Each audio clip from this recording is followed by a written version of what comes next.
안녕하십니까. 오늘 또 하나님 나라 통독에 오신 여러분들을 환영하고 축복합니다. 이제 지난주까지 구약을 마쳤어요. 하나님이 400여 년 동안 침묵하시면서도 준비하셨습니다. 무엇을 준비하셨을까요? 그 내용이 이제 오늘부터 우리들에게 펼쳐져 보일 것입니다. 이제 예수님을 보내시는데 예수님이 그냥 오시는 게 아니라 구약에서 계속 약속하셨던 하나님 나라의 성취로 예수님이 오시게 되어집니다. 이제 신약 성경도 우리가 연대기로 재배해서 읽게 될 것입니다. 왜냐하면 구약과 마찬가지로 신약도 주제별로 편집이 되어 있어요. 어떤 주제로 되었는가? 마태, 마가, 누가, 요한, 복음서와 사도행전은 역사서예요. 역사서로 되어 있고 그 다음에 이 서신서가 21권, 서신서라는 주제가 다 모여 있습니다. 그리고 마지막에 요한계시록이 예언서예요. 마치 구약이 역사, 시가서, 예언서 그렇게 편집되었던 것처럼 신약도 마찬가지로 역사, 서신서, 예언서 이렇게 편집이 되어 있기 때문에 우리가 내용을 다 흩어서 재배열해서 연대순으로 읽을 거예요. 특별히 복음서가 예수님의 생애별로 읽게 될 것입니다. 이제 신약 성경의 공간은 또 구약하고 좀 달라졌지요. 구약보다 훨씬 넓어졌어요. 전체 공간은 이 모습이에요. 그런데 우리가 앞으로 4주 동안 복음서를 볼 거예요. 복음서의 내용은 이스라엘 땅을 벗어나지 않습니다. 그래서 복음서의 내용 이렇게 갈릴리 바다, 여기 사해 바다 이런 지역에서 예수님이 활동하시고 있는 내용을 볼 것이고 우리가 지리 어디에 지금 그 사역이 이루어지고 있는가 그것들을 살펴가면서 같이 보게 될 것입니다. 이제 복음서가 4권이에요. 예수님에 대한 복음서가 4권인데 각각 관점이 다릅니다. 마태복음은 예수님을 왕으로 묘사하고 있는데 약속된 왕이에요. 어디에서 약속된 왕이냐? 구약에서 약속된 왕으로 묘사를 하고 있습니다. 마가복음은 예수님이 섬기는 종으로 오셨음을 그리고 실제적으로 섬기고 있음을 묘사해 주고 있고 누가복음은 우리하고 똑같이 인간으로 오셨다는 것을 보여주고 있어요. 그래서 예수님의 어린 시절 성장 과정 또 행로에 고나더라 인간들의 그런 모습들을 보여주고 있고 마태, 마가, 누가복음은 공관복음서라고 그래요. 비슷한 내용들이 많이 같이 있습니다. 그런데 특별히 요한복음은 비슷한 내용이 8%밖에 없어요. 그래서 요한복음을 제4복음서 따로 뗍니다. 왜냐하면 요한복음은 예수님을 누구로 묘사하고 있냐? 하나님으로 묘사하고 있어요.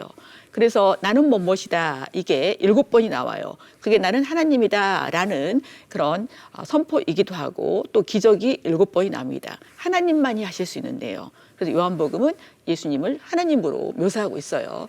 여기서 각각 대상이 다릅니다. 마태복음은 유대인의 왕으로 오셨고 마가복음은 로마인을 대상으로 또 누가복음은 헬라인을 대상으로 요한복음은 모든 사람을 위해서 이렇게 기록이 되어 있습니다. 이게 또 관점이 다르기 때문에 내용이 어디에는 있고 어디에는 없는 내용이 있어요. 그게 대표적인 예가 족보입니다. 왕은 족보가 필요하지요. 그래서 마태복음에는 예수님의 족보가 나와 있어요. 근데 종은 족보가 없는 사람이에요. 그 당시 로마 제국에서 노예는 그냥 사람이 아니라 물건 취급 받았고 시장에서 사고 파는 그런 존재였기 때문에 마가복음에는 족보가 없습니다. 누가복음은 인간으로 묘사했기 때문에 족보가 있을까요? 없을까요? 인간은 족보가 있지요. 저도 족보가 있어요. 여러분들도 다 족보가 있습니다. 왜냐하면 인간이기 때문에 그래요. 마찬가지로 여기 누가복음에서도 족보가 있습니다. 그런데 마태복음의 족보와 누가복음의 족보는 다릅니다. 마태복음의 족보는 왕의 족보고 누가복음의 족보는 인간의 족보예요.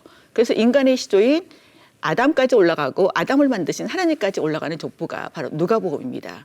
하나님은 족보가 필요할까요? 필요 없을까요?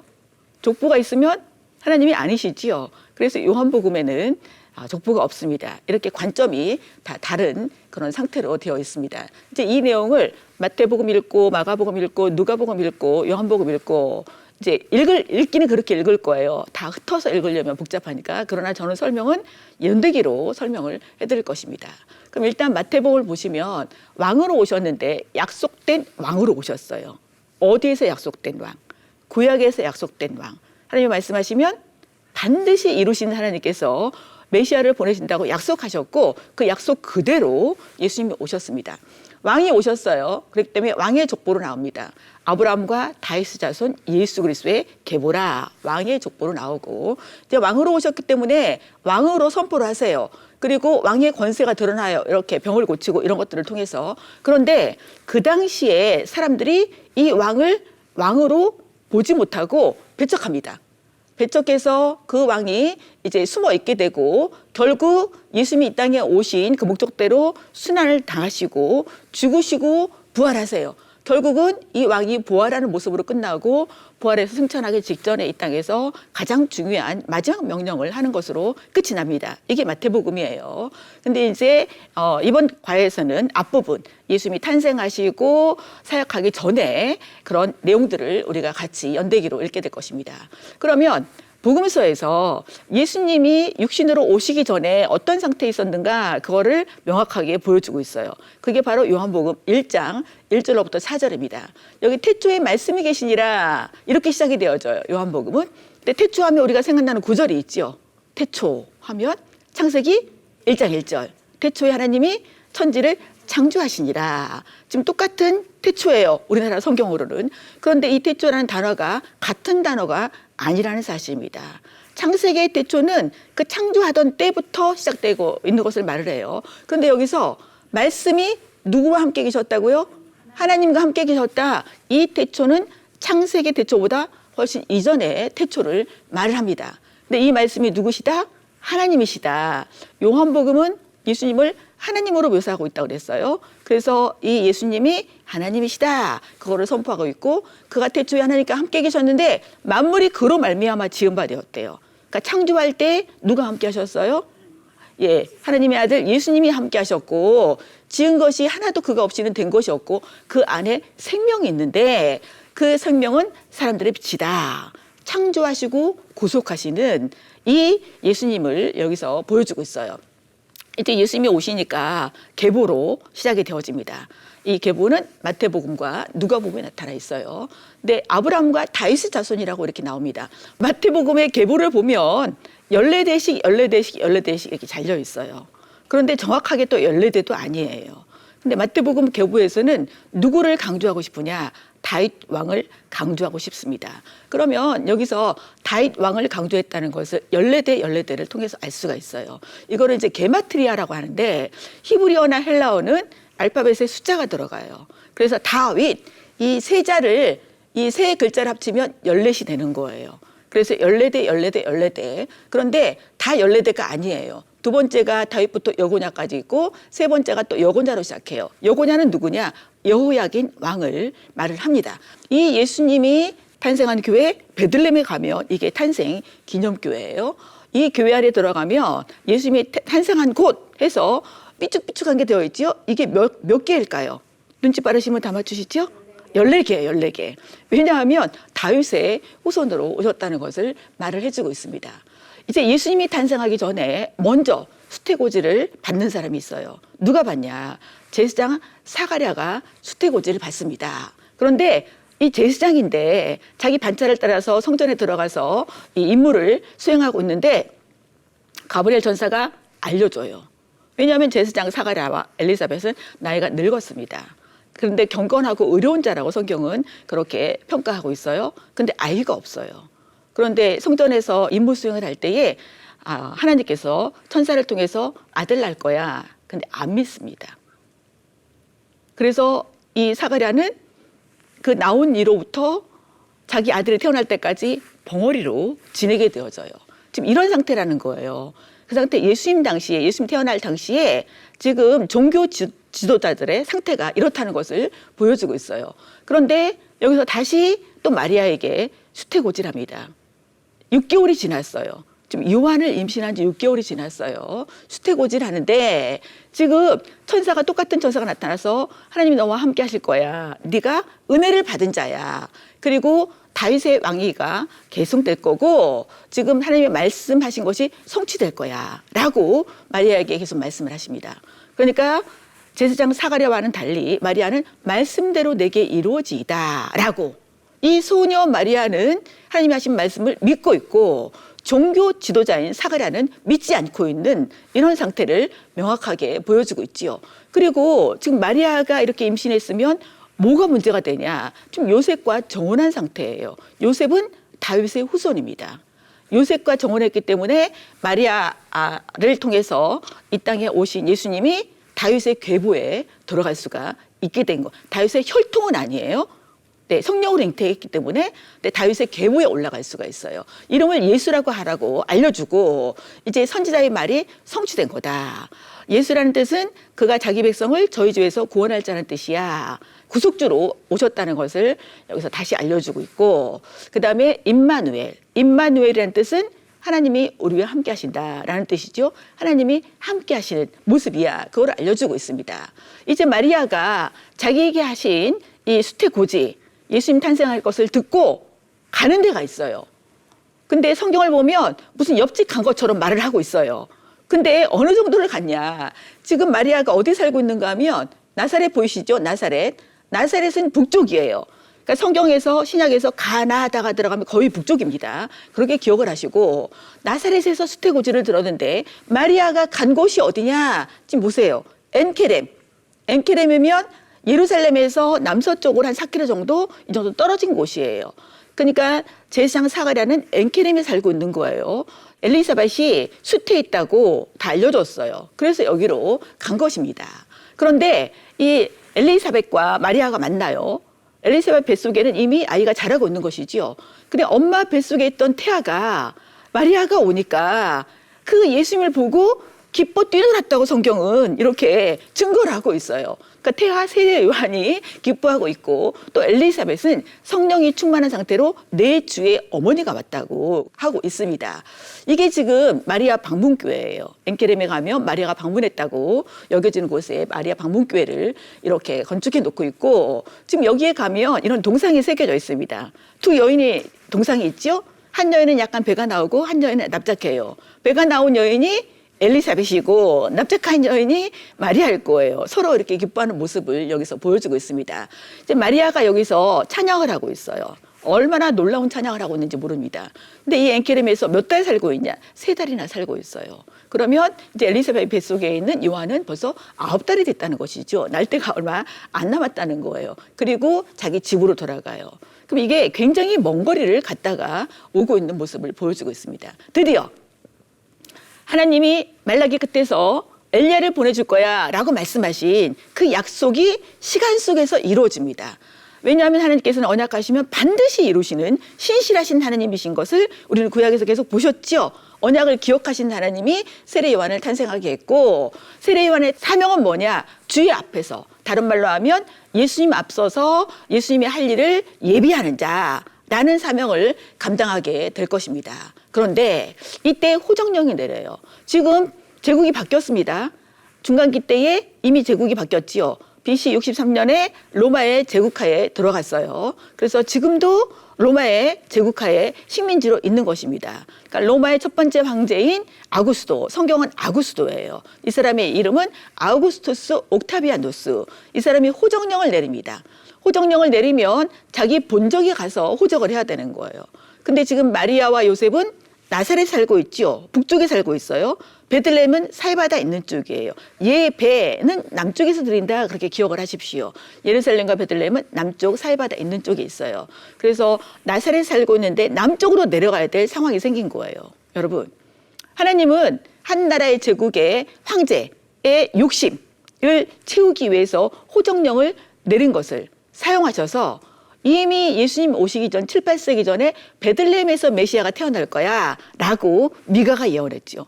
그 예언을 성취시켜 주시는 거예요. 하나님이 말씀하시면 반드시 이루어집니다.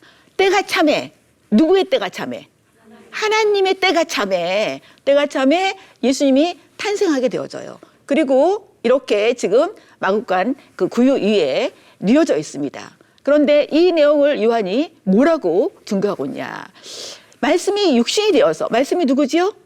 예수님, 육신이 되어서 우리 가운데 거하심에, 이 거하심에라는 단어가 장막을 치매라는 단어예요. 구약에서 장막, 성막은 하나님의 임재하심의 상징이었지요. 임마누엘의 상징이었어요. 여기에 거하심에가 장막을 치매 그 내용이에요. 그러니까 하나님이 육신을 입고 이 땅에 오셔서 우리 가운데 함께 계신다는 것을 여기서 요한이 증거하고 있어요. 그의 영광을 보니 아버지의 독생자의 영광이요 은혜와 진리가 충만하더라. 이 예수님 오신 모습을 이렇게 증거하고 있습니다. 그런데 예수님이 태어나신 증인들을 하나님께 세우세요.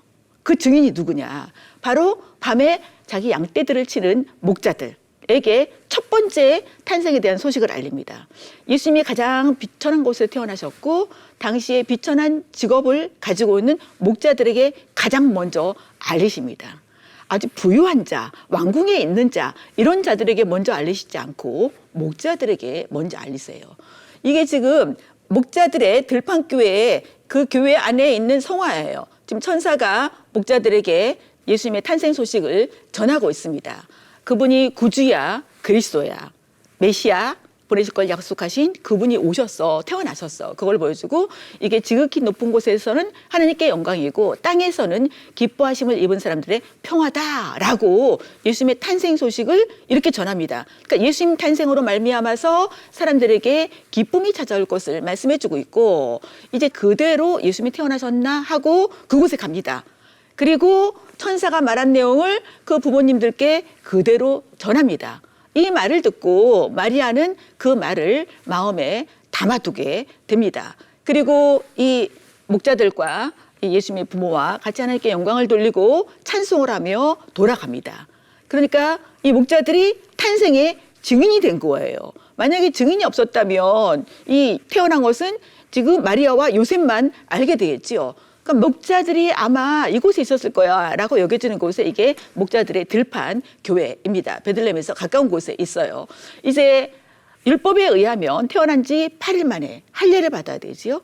근데 할례를 하면서 천사가 요셉에게 알려준 그대로 이름을 예수라고 정하게 되어집니다. 그리고 첫 번째 성정 방문을 해요. 왜냐하면 남자아이가 태어나면 며칠 만에 정결례를 하라고 이렇게 분명히 율법에 말씀을 해놓고 있기 때문에 정결례를 하러 성전에 갑니다. 그런데 여기서 지금 예수님의 어머니는 아버지는 그 제물로 비둘기를 드려요. 비둘기를 드린다는 것은 예수님의 집이 가난했다는 거예요. 그러니까 제물 큰 거를 드리지 않고 비둘기를 제물로 드리고 있습니다. 그런데 이 성전에서 시므온과 안나를 만나게 되어져요. 시므온은 지금 성령이 충만한 상태로 계속 주께서 오시기를 기다려 왔던 자예요. 근데 이 아기를 보자마자 이 아기가 바로 하나님이 약속하신 그 아기구나. 그리고 그 아기를 안고 찬송을 합니다. 그러면서 이분이 구주다. 그러나 마리아 너에게는 마음이 굉장히 찔림이 있을 것이고 이런 앞으로 일어날 일들을 증언해 줍니다. 그리고 또 하나 이 안나 할머니도 성전에서 섬기면서 있었던 분이에요. 근데 안나 할머니도 정말 하나님께 영광을 돌리고 이 메시아가 오셨다라고 사람들에게 증언하게 되어집니다. 그런데 예수님이 태어난 시기가 언제냐? 아까 가이사 아구스도가 호정령을 내렸던 때지요. 그거는 로마 제국의 황제예요. 근데 지금 그 이스라엘 땅에 다스리고 있는 사람은 누구냐? 대헤롯이에요. 성경에 헤롯이 여러 명 나오는데 대헤롯 왕 때라고 성경은 증언하고 있고 장소는 베들레헴이다. 그런데 이때에 동방 박사들이 방문해요. 동방 박사들은 지금 예수님이 약간 자란 다음에 오는 거예요. 최소 6개월 이상, 1년 내지 2년 그 이후에 왔다고 학자들은 이렇게 추정을 합니다. 근데 와서 누구를 찾냐? 유대인의 왕으로 나신 이가 누구예요? 라고. 지금 왕이 누구라고요? 헤롯이에요. 그러니까 성경이 왕이 지금 헤롯이야 라고 밝히고 있는 거예요. 그런데 지금 유대인의 왕으로 나신 이가 누구냐? 여러분들 헤롯이에요. 심정이 어떠십니까? 내 다음 왕이 지금 준비가 되었구나. 이러십니까? 내가 왕인데 왕이 태어났다고? 두 번째입니까? 네, 두 번째. 심정이 마음에 이렇게 느껴지시지요? 그래서 헤롯 왕과 온 예루살렘이 소동을 하고 이제 사기관들에게 묻습니다. 그랬더니 성경에 기록되어 있지요? 어디에서 태어난다고? 베들레헴에서 태어난다고. 근데 이 왕들은 예루살렘으로 온 것입니다. 그래서 베들레헴으로 보내요. 지금 이 그림을 보시면 이 동방에서 온 세 명이 각각 황금과 유황과 모략을 이렇게 아기 예수께 드리고 있는 모습을 보여주고 있습니다. 그런데 하나님께서 현몽해요. 헤롯에게로 가지 말라.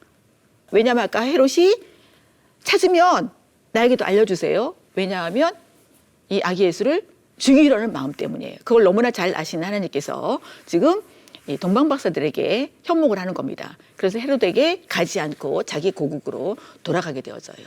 이 아기 예수는 죽음의 위기 가운데 처하게 됩니다. 왜냐하면 이 속았다는 것을 알게 된 이 헤롯이 유아들을 살해할 계획을 가지고 있는 겁니다. 그래서 주의 사자가 요셉에게 현몽해서 애굽으로 피하라라고.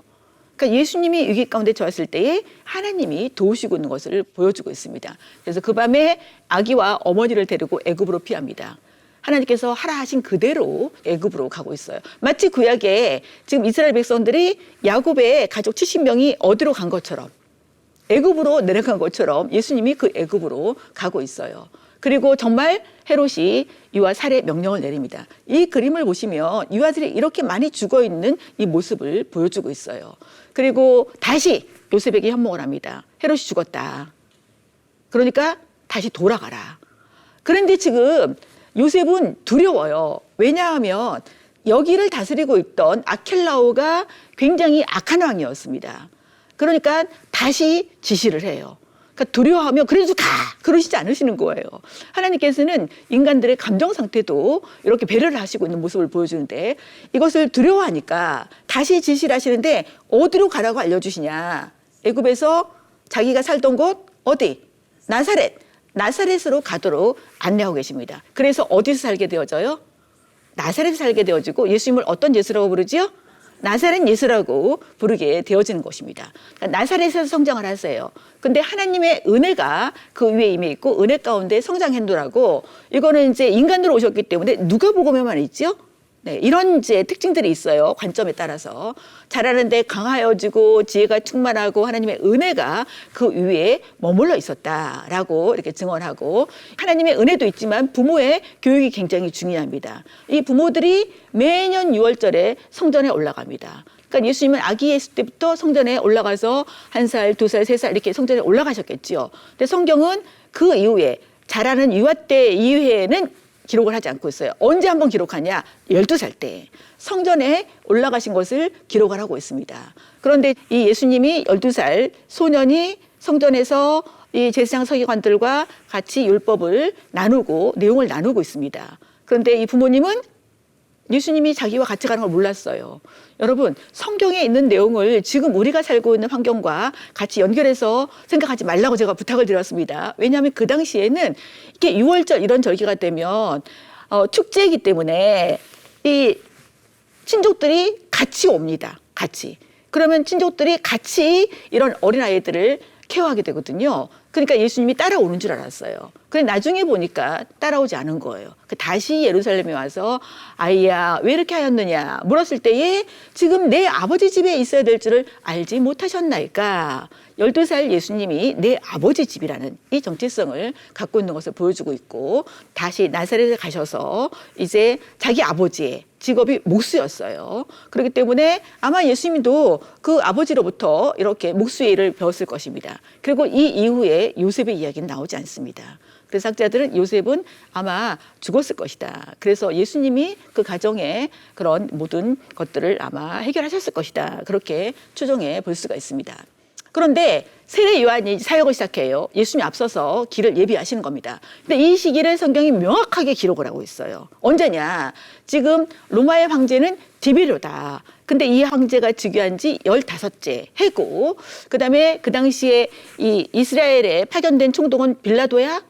그리고 지금 이스라엘 다스리고 있는 분봉왕들은 안티파스, 빌립, 루사니아 이런 사람들이야. 그리고 그 당시의 제사장은 이 안나스와 가야바다라고 시기를 명확하게 여기서 설명을 해주고 있습니다. 그런데 지금 세례 요한은 어디서 이렇게 사역을 하고 있냐? 유대 광야에서 하나님의 말씀이 임했습니다. 그리고 선포를 해요. 뭐라고 선포하냐? 지금 죄사함을 받게 하는 회개의 세례를 전파하고 있습니다. 그러면서 회개에 합당한 열매를 맺어라. 이렇게 선포해요. 그리고 예수님의 사역을 증거합니다. 뭐라고? 예수님은 성령과 불로 세례를 베푸실 분이다. 그러면서 예수님의 사역의 길을 준비하고 있는 모습을 보여주고 있습니다. 이제 글자 그대로 예수님이 공생의 사역을 시작할 때가 되었어요. 예수님이 이제 사생애를 마치시고 한 30세쯤 되었을 때에 나사렛에서 공생애를 시작하기 위해서 어디로 오시냐. 잘 보세요. 나사렛에서 남쪽으로 오시는 거예요. 요단강 남쪽 부분에서 세례를 받게 됩니다. 근데 예수님의 세례 받는 것을 성경이 명확하게 증거하고 있어요. 지금 여기 보시면 이 그림을 보시면 지금도 여기가 세례터라고 여겨지는 곳이에요. 그래서 지금 이 앞쪽, 밑에 쪽, 여기는 이스라엘 쪽이고 여기는 지금 요르단 쪽이에요. 그러니까 이 강이 국경선이야, 국경선. 그러니까 이쪽에서 세례 받는다고 물속에 들어갔다가 물살이 세서 저쪽으로 건너가면 이제 나라가 바뀐 거예요. 그래서 물속으로 들어가서 이 사람을 건져올 수가 없습니다. 실질적으로 이런 일이 있었대요. 성지순례객 중에. 그래서 요르단으로 가서 요르단에서 다시 데리고 와야 되는 이런 상황입니다. 예수님이 아마도 여기서 이 세례를 받으셨을 것이다. 그런데 지금 예수님이 물속에 계시고요. 성령이 비둘기처럼 내리고 있고 하늘에서는 내 사랑하는 아들은 내 기뻐하는 자다. 그러니까 성경에서 삼위가 동시에 드러난 현장이 바로 여기입니다. 그러니까 이것을 메시아의 대관식이라고 볼 수가 있어요. 하나님 나라 이 땅에 도래케야 한 예수님이 왕되심을 선포하는 그런 모습이라고도 할 수가 있겠습니다. 예수님이 이제 하나님 나라 사역을 시작하십니다. 시작하시는데 곧바로 가서 사역을 시작하시는 게 아니라 이 세례받고 다음번 첫 번째 하시는 일이 뭐냐, 바로 시험 받으시는 내용이에요. 근데 지금 성령의 충만을 받으셨지요. 성령이 그 위에 머물러 계셨지요. 그래서 요단강에 돌아오셔서 지금 어디서 시험을 받으시냐, 여기 보시면 유대 광야라고 써 있지요. 그러니까 예루살렘에서 동쪽으로 내려가면 바로 광야예요. 그러니까 비가 많이 오지 않기 때문에, 거의 오지 않기 때문에 나무가 없고 그냥 돌들만 있는 이런 상태, 이 유대 광야에서 예수님께서 시험을 받으시는데 40일간 시험을 받으십니다. 그런데 성령의 충만을 받고 성령에 이끌렸는데 누구한테 시험을 받으시냐? 지금 여기 마귀에게 시험을 받고 있습니다. 그러니까 마귀가 주관할 수 있는 게 아님을 여기서 보여주고 있어요. 지금 세 가지 시험이, 첫 번째는 유대 광야예요. 유대 광야가 그때나 지금이나 이런 모습입니다. 녹색이 안 보이지요? 가끔씩 그냥 녹색 조금 보이는 이런 상황이에요. 여기서 네가 하나님의 아들이면 이 돌을 떡대기가 되게, 지금 이 마귀가 예수님이 누군지를 알고 있어요? 하나님의 아들인 걸 알고 있어요. 네가 하나님의 아들이잖아. 그럼 네가 충분히 할 수 있지? 돌을 떡대기 할 수 있잖아. 이 마귀는 지금 예수님이 인간으로 남아있지 않기를 지금 시험하는 거예요. 왜냐하면 예수님이 인간으로서 대속해 주셔야 되거든요. 근데 하나님의 아들로 드러나면 더 이상 예수님이 대속자가 될 수 없는 거예요. 그 사단이 그거를 시험하고 있습니다. 이때 예수님은 말씀을 들이대고 승리를 하십니다. 이게 다 어디 말씀이냐? 신명기 말씀이에요. 사람이 떡으로만 살 것이 아니다. 그럼 무엇으로 살아야 되는데? 하나님의 입으로 나오는 말씀으로 살아야 된다. 그럼 예수님은 무엇을 잘 알고 있었다는 걸 알 수 있죠? 구약 성경을 잘 알고 있었다는 것을 여기서 보여주고 있어요. 알고 있었을 뿐만 아니라 암송한 상태야. 왜냐하면 성경을 열어서 한 것이 아니라 곧바로 말씀을 선포하신 것을 보면. 두 번째는 시험산이에요. 이제 여기 녹색 있는 데가 여리고인데, 여리고는 그때나 지금이나 물이 많습니다. 여기 높은 곳에 데리고 갔을 거예요. 다 보여주면서 내게 절하면 다 줄 거야 라고. 여러분에게 여러분이 갖고 싶은 것을 앞에 다 놓고 다 줄 거야, 한 번만 절해, 이러면 어떡하시겠어요? 그 다음엔 네가 알아서 네 맘대로 살아도 돼. 그럼 우리는 마음속에 일단 한번 절하자. 그리고 그 다음에는 회개를 하든지 말든지. 아마 이런 생각 돌아가지 않았을까요? 근데 예수님은 여기서 다시 말씀으로 승리하십니다. 주 너의 하나님께 경배하고 다만 그를 섬기라. 섬길 분은 하나님 한 분이야. 그걸 여기서 지금 말씀하고 있어요. 다시 마귀가 예루살렘 성전으로 데려갑니다. 성전 꼭대기, 아마도 여기가 성전 꼭대기일 거예요. 이 사람들이 절기가 되었을 때 나팔을 부는 곳, 그 나팔을 부는 곳이라는 말이 새겨진 돌을 발견해 내었습니다. 여기서 네가 하나님의 아들이면, 또 하나님의 아들을 주장하고 있지요. 꼭대기 뛰어내려.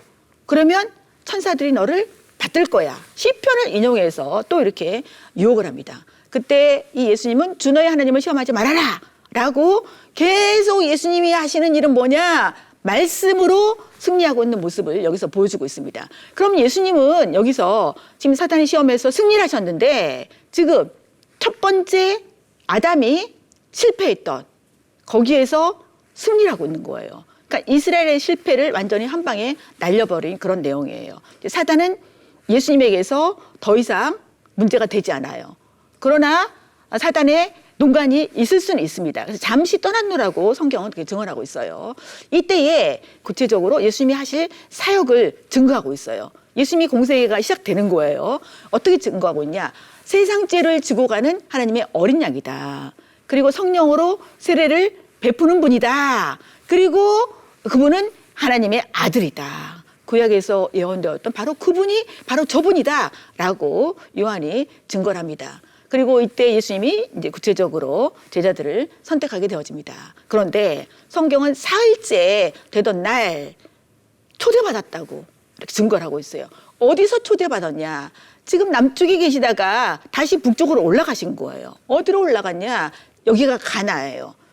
가자가 들어가죠? 그럼 북쪽인 거예요. 나사렛도 나자가 들어가죠? 북쪽인 거예요. 이렇게 지금 가나로 가셨어요. 그런데 여기 보시면 예수님 혼자 가신 것이 아니고 어머니와 제자들이 함께 참석했노라고 그렇게 말을 하고 있습니다. 그런데 이 결혼식장에서 중요한 포도주가 떨어졌다는 거예요. 그러니까 이 어머니가 포도주가 떨어졌다라고 예수님께 말하니까 예수님이 내 때가 아닙니다. 그래서 마치 안 들어주실 것 같아요.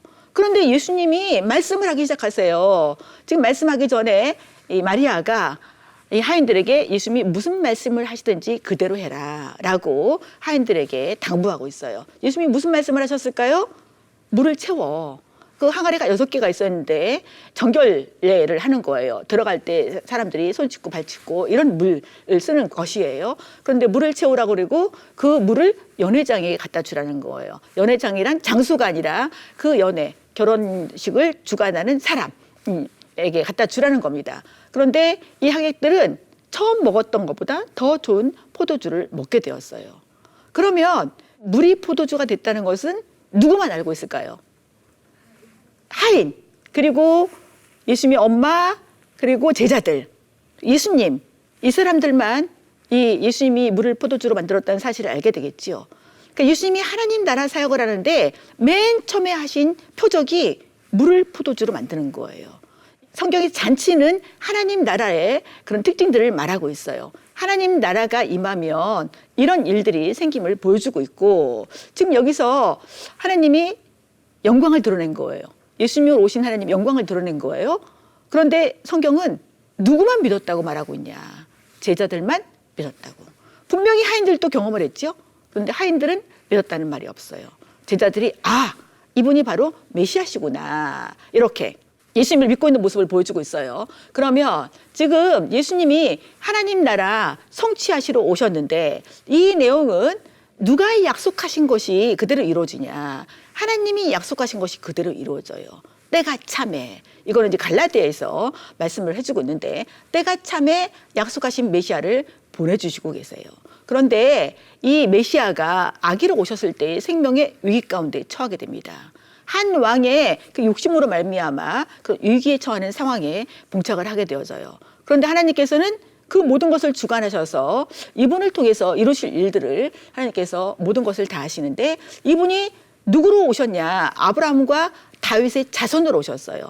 하나님이 다윗에게 하신 네 왕권이 영원토록 영원할 거야 라고 말씀을 해주셨는데, 그 다윗에게 하신 언약을 성취하러 오신 바로 그분이다, 그거를 명확하게 보여주고 있고, 그러기 위해서 인간으로 오셨는데 인간으로 오신 예수님을 목자도 경배하고 또 이방인 동방박사들도 경배하고 있는 모습을 보여주고 있어요. 그리고 예수님이 구체적으로 하나님 나라를 이 땅에 가져오셨다는 것을 물을 포도주로 바꾸는 사건, 이런 사건들이 바로 하나님 나라가 임한 것들을 보여주고 있고요.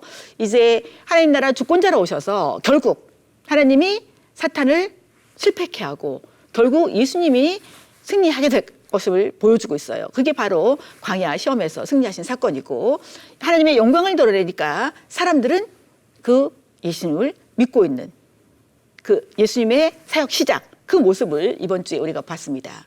그러면 이번 주에 성경을 읽는데 일단은 이번 주에는 마태복음을 읽으셨으면 좋겠어요. 그리고 생활미션은 구약에서부터 계속 우리가 해왔던 사탄의 괴계는 뚝하고 하나님 나라의 관점은 우리가 붙잡고 그 길을 따라서 가는 그런 삶이 생활 미션입니다. 그러려면 날마다 순간마다 누구와 동행하셔야 돼요? 주님과 동행하셔야 돼요. 그 주님이 오셔서 지금 사역을 시작하신 모습을 오늘 보셨습니다. 이번 주에 그 주님 붙잡고 살아가시는 소중한 시간이 되시기를 축복합니다. 네, 경청해 주셔서 대단히 감사합니다.